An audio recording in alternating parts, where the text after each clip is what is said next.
വിശദമായ വാർത്തകളിലേക്ക്. ദില്ലിയിലെ CPIM ആസ്ഥാനത്തേക്ക് BJP പ്രവർത്തകർ നടത്തിയ മാർച്ചിൽ സംഘർഷം. BJP പ്രവർത്തകർ ബാരിക്കേഡുകൾ തകർത്തു. AKG സെന്ററിന് മുന്നിൽ AKG ഭവന് മുന്നിലെ ബോർഡും അടിച്ചു തകർത്തു. വിവരങ്ങളും വിശദാംശങ്ങളുമായി സന്തോഷ് സർലിംഗ് ഞങ്ങളുടെ പ്രതിനിധി ചേരുകയാണ്. സന്തോഷ്, ഇന്ന് AKG ഭവന് മുന്നിൽ നടന്നത് എന്തൊക്കെ?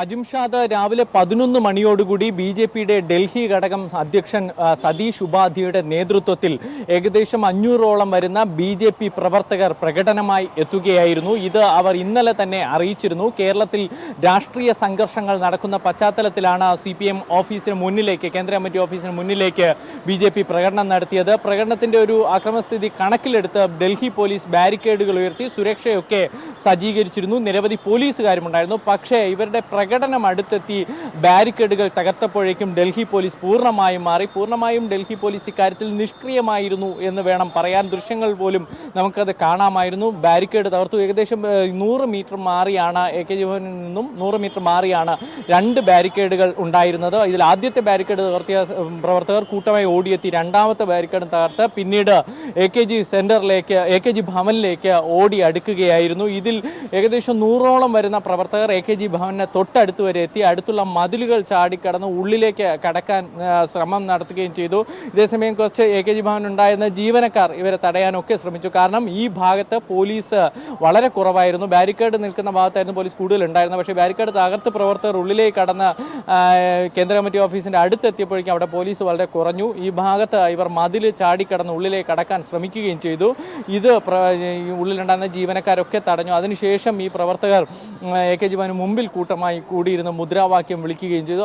ഈ മുദ്രാവാക്യം വിളിക്കുന്നതിനിടയിൽ അക്രമാസക്തരായ BJP പ്രവർത്തകരാണ് പാർട്ടി ഓഫീസിന് മുമ്പിലെ ബോർഡ് കല്ലുകൊണ്ടും കൊണ്ടുവന്ന പതാകയുടെ വടി കൊണ്ടും ഒക്കെ അടിച്ച് തകർത്തത്. അല്പസമയം മുമ്പ് അതിനുശേഷം സതീഷ് ഉപാധ്യയുടെ നേതൃത്വത്തിൽ പ്രവർത്തകർ ഇവിടെ കൂടുതൽ അക്രമങ്ങൾ നടത്തുന്നതെന്ന് കണ്ടപ്പോൾ പോലീസ് തന്നെ ജലപീരങ്കി ഉപയോഗിക്കുകയും ചെയ്തു. ഇവരെ പിന്നീട് അറസ്റ്റ് ചെയ്ത് മാറ്റുകയും ചെയ്തു. അല്പസമയം മുമ്പ് polit general secretary Sitaram Yechury മാധ്യമങ്ങളോട് സംസാരിച്ചു. കേരളത്തിൽ ജനാധിപത്യപരമായി നേടിയ വിജയം അംഗീകരിക്കാത്തത് കൊണ്ടാണ് BJP ഇത്തരം ആക്രമണങ്ങൾ നടത്തുന്നതെന്ന് അദ്ദേഹം പറഞ്ഞു. ഡൽഹി കേന്ദ്ര മന്ത്രിമാർ CPMനെ ഭീഷണിപ്പെടുത്തുന്ന നിർത്തുക, പകരം കേരളത്തിൽ BJPയും RSS നടത്തുന്ന ആക്രമണങ്ങൾ നിർത്തുകയാണ് വേണ്ടത്. കേരളത്തിൽ നിരവധി CPM പ്രവർത്തകർ RSS ആക്രമണത്തിൽ ഗുരുതരമായി പരിക്കേറ്റു. MLA അടക്കം ആശുപത്രിയിലാകേണ്ട സാഹചര്യമുണ്ടായി. ഇത് മറികടക്കാനാണ് ഡൽഹിയിൽ ഇത്തരത്തിലൊരു ആക്രമണവും പ്രകടനവും ഒക്കെ BJP നടത്തിയതെന്ന് വേണം അനുമാനിക്കാൻ. എന്തായാലും പോളിറ്റ് ബ്യൂറോ ഇതിനെതിരെ ശക്തമായ പ്രതിഷേധവുമായി രംഗത്തെത്തിയിട്ടുണ്ട്. ഇപ്പോഴും കനത്ത പോലീസ് സുരക്ഷ ഒരുക്കി AKG ഭവന് മുമ്പിൽ തന്നെ ഉണ്ടെന്ന് കാണാം. ഞാനിപ്പോൾ നിൽക്കുന്നത് AKG ഭവന് മുമ്പിലാണ്. ഇവിടെ ബാരിക്കേഡുകളൊക്കെ ഉയർത്തി പോലീസ് ഇപ്പോഴും മറ്റുള്ളവരെ അധികം കയറ്റിവിടാതിരിക്കാനും ഒക്കെ ശ്രമിക്കുന്നു. എന്തായാലും BJP പ്രവർത്തകരെയൊക്കെ അറസ്റ്റ് ചെയ്ത് വിടുന്ന മാറ്റിയിട്ടുണ്ട്. Ajimshad.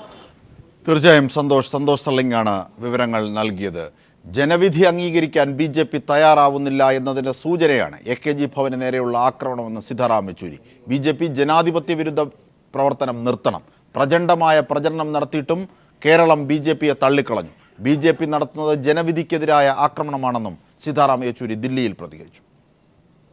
In a victory procession on the 19th, when the results were announced in Kerala, they attacked a victory procession, throwing bombs and killing one of our comrades. 4 were very severely injured, and this happened all across the state of Kerala, that the BJP is simply just not willing to accept the democratic verdict of the people of Kerala. And it is their complete lack of respect and faith in the democratic process, which is again reflected today. സംസ്ഥാന BJP നേതൃത്വത്തിനെതിരെ പാലക്കാട്ടെ സ്ഥാനാർത്ഥി ശോഭാ സുരേന്ദ്രൻ രംഗത്ത്. തൻ്റെ തോൽവിക്ക് പിന്നിൽ ജില്ലാ സംസ്ഥാന നേതാക്കളാണെന്ന് ശോഭാ സുരേന്ദ്രൻ പറഞ്ഞു. ഇക്കാര്യങ്ങൾ ഉന്നയിച്ച് ദേശീയ അധ്യക്ഷൻ അമിത് ഷായ്ക്ക് പരാതിയും നൽകിയിട്ടുണ്ട്. BJP കോർ കമ്മിറ്റി യോഗത്തിലും വിഷയം ഉന്നയിച്ചു. നിയമസഭാ തെരഞ്ഞെടുപ്പിൽ പ്രതീക്ഷിച്ച മുന്നേറ്റമുണ്ടാക്കാനാവാത്തതിനു പുറകെ BJP സംസ്ഥാന ഘടകത്തിൽ തർക്കം രൂക്ഷമാവുകയാണ്. പാലക്കാട് മണ്ഡലത്തിൽ മത്സരിച്ച തന്നെ മനഃപൂർവ്വം തോൽപ്പിക്കാൻ BJP നേതാക്കൾ തന്നെ ശ്രമിച്ചെന്ന പരാതിയുമായി BJP സംസ്ഥാന ജനറൽ സെക്രട്ടറിയായ ശോഭാ സുരേന്ദ്രൻ രംഗത്തെത്തി. ഇക്കാര്യം ചൂണ്ടിക്കാട്ടി ശോഭ BJP ദേശീയ അധ്യക്ഷൻ അമിത് ഷായ്ക്ക് പരാതി നൽകി. മുൻ സംസ്ഥാന അധ്യക്ഷനും തെരഞ്ഞെടുപ്പ് കമ്മിറ്റി ചെയർമാനുമായ വി മുരളീധരനും ബി.ജെ.പി. പാലക്കാട് ജില്ലാ അധ്യക്ഷൻ സി കൃഷ്ണകുമാറും ചേർന്ന് തന്നെ തോൽപ്പിക്കാൻ ചരട് വലിച്ചെന്നാണ് പരാതി. ഒരു മദ്യവ്യവസായിയെ കൂട്ടുപിടിച്ചായിരുന്നു ഈ നീക്കമെന്നും പരാതിയിൽ പറയുന്നു. ബി.ജെ.പി. ഭരിക്കുന്ന പാലക്കാട് നഗരസഭയിലടക്കം താൻ പുറകോട്ട് പോയി. മിക്കയിടങ്ങളിലും തദ്ദേശ തെരഞ്ഞെടുപ്പിൽ കിട്ടിയ വോട്ട് പോലും ലഭിച്ചില്ല. സംസ്ഥാന ജില്ലാ നേതാക്കൾ ചേർന്ന് UDF സ്ഥാനാർത്ഥിയായ ഷാഫി പറമ്പിലിന് വോട്ട് മറിക്കുകയായിരുന്നുവെന്നും ശോഭാ സുരേന്ദ്രൻ അമിത്ഷായ്ക്ക് അയച്ച കത്തിൽ വ്യക്തമാക്കുന്നു. പാലക്കാട് ശോഭാ സുരേന്ദ്രനെ മത്സരിപ്പിക്കുന്നതിനെതിരെ ജില്ലാ നേതൃത്വത്തിൽ നിന്നും നേരത്തെ തന്നെ പ്രതിഷേധമുയർന്നിരുന്നു. ശോഭയെ ഒഴിവാക്കി തെരഞ്ഞെടുപ്പ് കമ്മിറ്റി ഓഫീസ് ഉദ്ഘാടനം ചെയ്ത് ജില്ലാ നേതൃത്വം പ്രതിഷേധം പരസ്യമാക്കുകയും ചെയ്തു. പാലക്കാട്ടെ സ്ഥാനാർത്ഥിയായി ആദ്യം പരിഗണിച്ച സി കൃഷ്ണകുമാറിനെ മാറ്റിയതിനെ തുടർന്നായിരുന്നു പ്രതിഷേധം. തെരഞ്ഞെടുപ്പിൽ തോറ്റ മറ്റു ചില നേതാക്കൾക്കും സമാന രീതിയിലുള്ള പരാതിയുണ്ടെന്നാണ് സൂചന. ഇതോടെ ബി.ജെ.പി. സംസ്ഥാന നേതൃത്വത്തിൽ നേരത്തെ ഉണ്ടായിരുന്ന ചേരിപ്പോര് തെരഞ്ഞെടുപ്പിന് ശേഷം രൂക്ഷമാവുകയാണ്. News bureau, Thiruvananthapuram. വാർത്തകളിലേക്ക്. NCPയുടെ മന്ത്രിയെ നാളെ അറിയാമെന്ന് NCP നേതാവ് പ്രഫുൽ പട്ടേൽ. ശരത് പവാറുമായുള്ള കൂടിക്കാഴ്ചയ്ക്ക് ശേഷം പ്രഖ്യാപനമുണ്ടാകും. NCPക്ക് ഉചിതമായ വകുപ്പ് നൽകണമെന്ന് പിണറായിയോട് ആവശ്യപ്പെട്ടിട്ടുണ്ടെന്നും പ്രഫുൽ പട്ടേൽ പറഞ്ഞു. I will. Of course, we have two MLAs. We have to make from our MLAs only. And as I said, we have discussed amongst ourselves. I will be going back to Delhi today, reporting to our party president. And after that, by tomorrow, I will be sending a communication to the LDF leadership as to our nominee for the government. കേരളത്തെ വിഴുങ്ങാനായി വാപ്പിളർന്നു നിൽക്കുന്ന വിഷപ്പാമ്പിന്റെ പിടിയിൽ നിന്നും ഭാവി തലമുറയെ രക്ഷിക്കാൻ കേരളത്തിൽ ഇടതുഭരണം വരേണ്ടത് അനിവാര്യമായിരുന്നുവെന്ന് VS Achuthanandan. ദേശീയ തലത്തിൽ വർഗീയതയ്ക്കെതിരെ സന്ധിയില്ലാ പോരാട്ടം നയിക്കുന്ന കമ്മ്യൂണിസ്റ്റ് പാർട്ടികളുടെ സമരശക്തി നിലനിർത്താനും കേരളത്തിലെ ഇടതു വിജയം അനിവാര്യമായിരുന്നു. അഴിമതിക്കും വർഗീയതയ്ക്കുമെതിരായ പോരാട്ടങ്ങൾ തുടരും. തിരഞ്ഞെടുപ്പിന് ഇറങ്ങിയത് ചരിത്രപരമായ കടമ നിറവേറ്റിയത് സമൂഹത്തോടും പാർട്ടിയോടും ജനങ്ങളോടുമുള്ള കടമയാണെന്നും VS അച്യുതാനന്ദൻ തൻ്റെ ഫേസ്ബുക്ക് പോസ്റ്റിൽ കുറിക്കുന്നു. LDF മന്ത്രിസഭയുടെ സത്യപ്രതിജ്ഞയ്ക്കായി തലസ്ഥാനം ഒരുങ്ങി. സെൻട്രൽ സ്റ്റേഡിയത്തിൽ വൻ ബഹുജന പങ്കാളിത്തത്തോടെ നടത്തുന്ന സത്യപ്രതിജ്ഞാ ചടങ്ങിനായി ഒരുക്കങ്ങൾ തുടങ്ങിക്കഴിഞ്ഞു. ബുധനാഴ്ച വൈകിട്ട് 5-നാണ് പുതിയ സർക്കാർ സത്യപ്രതിജ്ഞ ചെയ്ത് അധികാരമേൽക്കുക.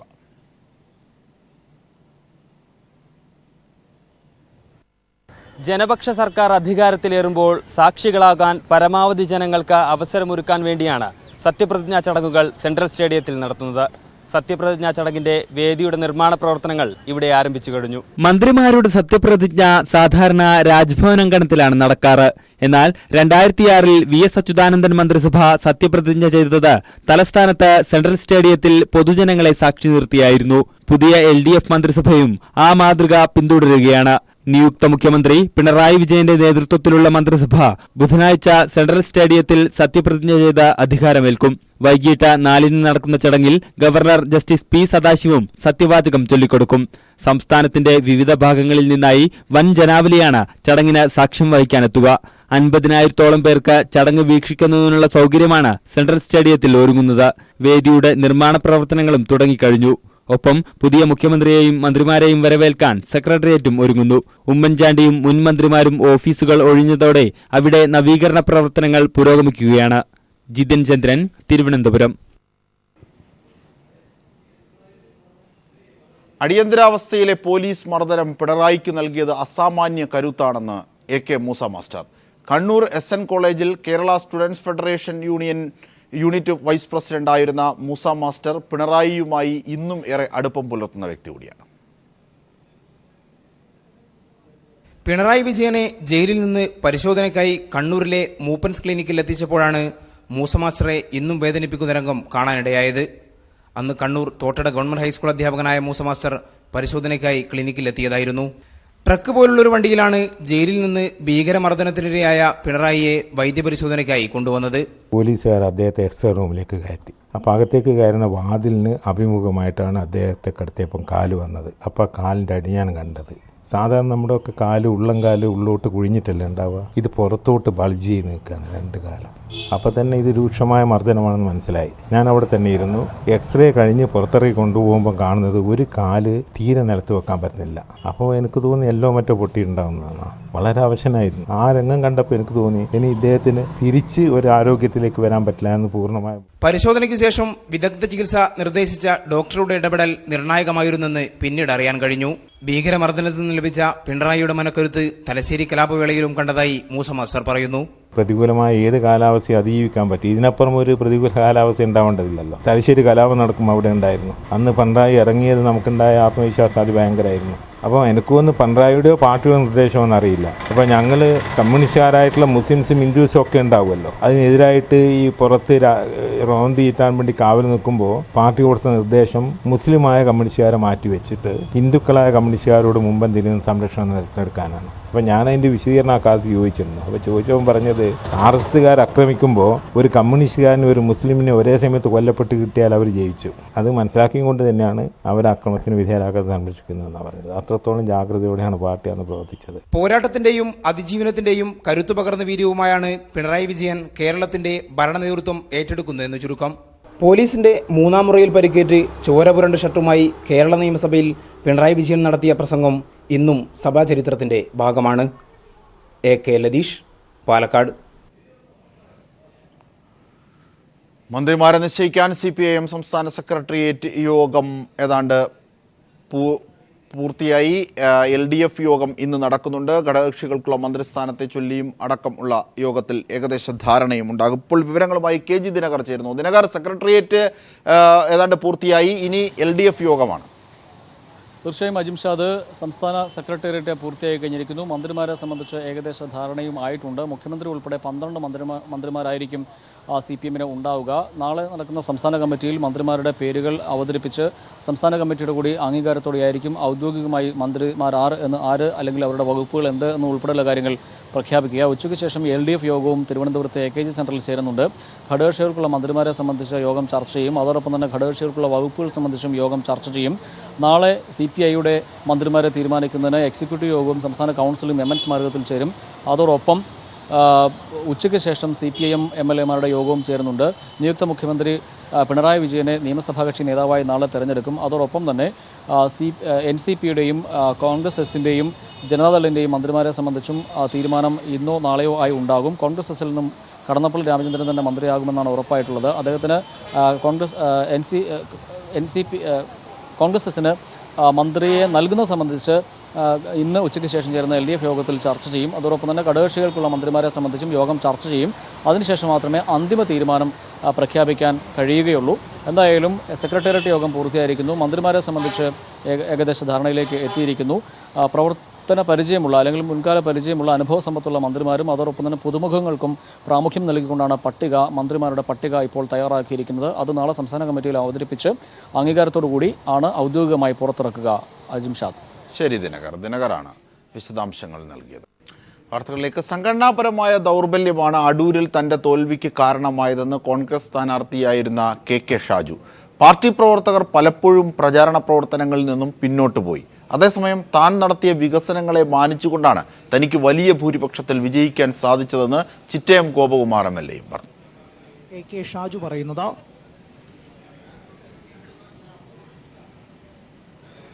പെരുമ്പാവൂർ കൊലപാതകം നടന്ന് 23 ദിവസം പിന്നിട്ടിട്ടും പ്രതികളെ സംബന്ധിച്ച് സൂചന പോലും ലഭിക്കാതെ അന്വേഷണ സംഘം അയൽവാസികളും അന്യസംസ്ഥാനക്കാരുമായ നിരവധി പേരെ ചോദ്യം ചെയ്തെങ്കിലും അന്വേഷണത്തിന് തുമ്പുണ്ടായിട്ടില്ല. എറണാകുളം ലോ കോളേജിലെ ജിഷയുടെ സുഹൃത്തുക്കളെയും പോലീസ് ചോദ്യം ചെയ്തിരുന്നു. അന്വേഷണത്തിൽ പുരോഗതിയില്ലാത്തതിനാൽ പുതിയ അന്വേഷണ സംഘത്തെ നിയോഗിക്കണമെന്നാണ് നാട്ടുകാരുടെ ആവശ്യം. ജിഷയുടെ ഘാതകനെ കണ്ടെത്തണമെന്ന ആവശ്യപ്പെട്ടുള്ള LDF-ന്റെ രാപ്പകൽ സമരം 17ാം ദിവസവും തുടരുകയാണ്.